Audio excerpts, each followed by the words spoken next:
The 2025 Environmental Leader Award is presented to Dan Voss of Atkins.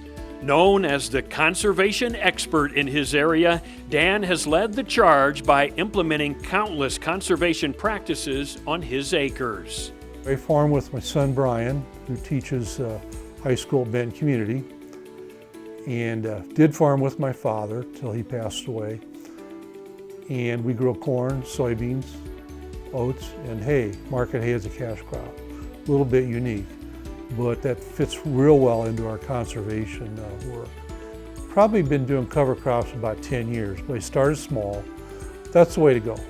You kind of find out, is there any pitfalls on your farm that's a little different, but you want to talk to people that do it. Of course, we've got grass waterways and contour a couple fields that they just need to be contoured. Works out real well.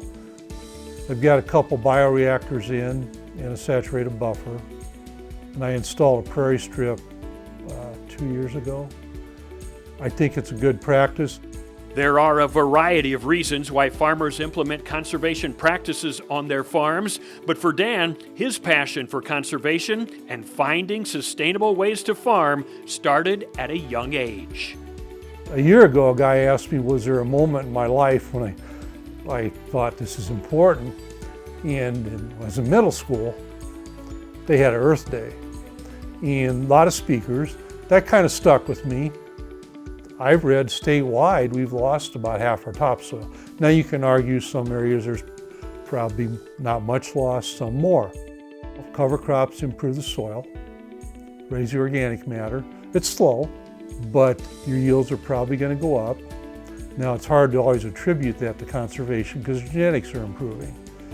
But I think that's important for succeeding generations. Our son Brian, he would be generation number 6. There's a lot of people doing a lot of good things in Iowa.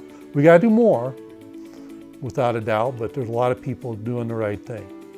Dan emphasizes the importance of doing what's right when it comes to protecting water and soil quality for the benefit of agriculture and society. He takes pride in sharing his vast conservation knowledge and experiences with others through field days.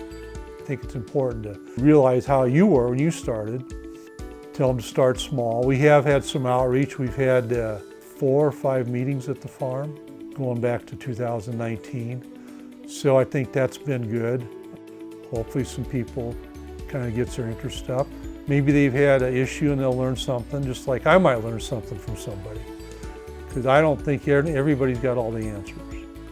People watch. I mean, if they see it's working, they get interested. On behalf of the Iowa Soybean Association, congratulations, Dan.